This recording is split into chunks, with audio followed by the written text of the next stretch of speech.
two superpowers and their allies made a bundle, selling weapons to both sides. Our committee warned to no avail that the superpowers were helping to create battle-hardened, militaristic societies.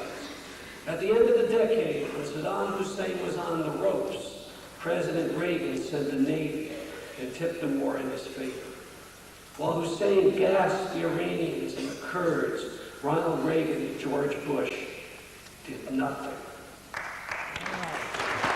If Saddam Hussein is a monster, our presidents helped create him, and it is the basis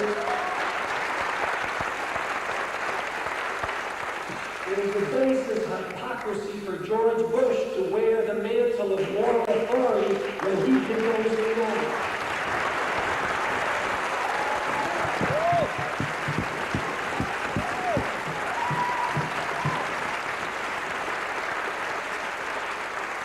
Last August, there was a possibility that Iraq aimed to conquer the Gulf, but that danger is over. Saddam Hussein has been stopped. The world is united against him in the toughest sanctions ever imposed. There is no reason to make war on Iraq and incinerate Kuwait in the process. President Bush and the Congress have chosen the worst way to oppose Saddam Hussein. If we care about the people living in Kuwait, and we should, the world should weaken Hussein's armies through sanctions on his oil sales.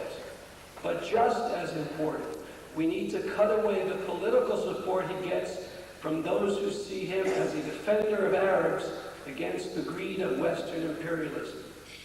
You can't expect Iraqis to overthrow Hussein when they are threatened by the same powers that for decades have stolen Arab wealth and backed Israeli expansionism.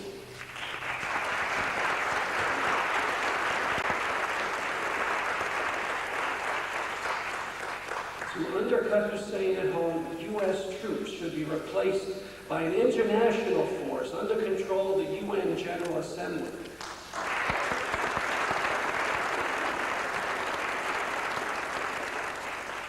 And Israel must be pressured to end its occupations and live side by side with the Palestinian state.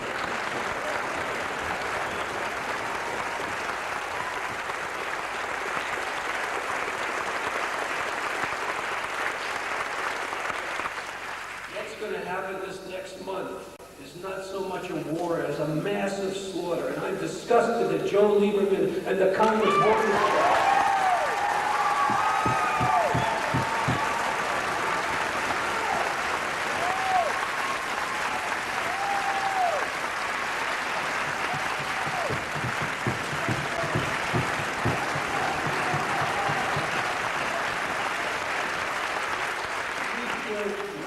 Reject the slogan of national unity and do everything possible to turn out people in the streets to oppose the war machine and stop this